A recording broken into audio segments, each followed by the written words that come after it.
പഠിക്കുന്ന ഇങ്ങനെ കുട്ടികളെ കരിയർ പ്രഷർ നടത്തും ചില രക്ഷിതാക്കൾ. നീ എന്തായാലും ഡോക്ടറാണോ, എന്തായാലും എഞ്ചിനീയറോ, CMA പാസ്സായിരിക്കണം. കാരണം കുട്ടികളെ പഠിക്കണം. പക്ഷെ പഠനം അവർക്ക് ഒരു മടിയായി തോന്നാൻ പാടില്ല.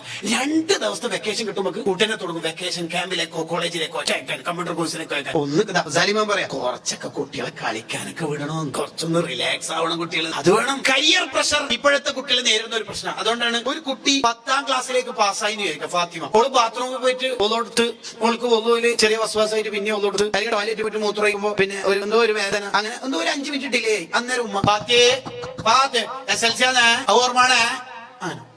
ഓക്കെ, കുട്ടി എന്തോ ഒന്ന് ഇന്നലെ രാത്രി കുറച്ചധികം പഠിച്ചിട്ട് ഉറങ്ങിപ്പോയിട്ട് ഇങ്ങനെ സാധാരണ 5:30 അല്ലെങ്കിൽ 4:30 എണീക്കുന്ന കുട്ടി 5:35 4:35 ബാത്തി എണീച്ചിട്ടില്ല, SLC എന്നാൽ ഈ കുട്ടീനെ വിചാരിക്കും 9 തോറ്റാൽ മതിയേനും. ഇതെന്താ അനങ്ങാൻ വിടാത്ത? കുട്ടികൾക്ക് സ്വപ്നം കാണാനൊക്കെ പഠിപ്പിക്കണം. പക്ഷെ സ്വപ്നം കാണാനും നല്ല തന്നെ പറക്കണത് ചിറകും വേണം.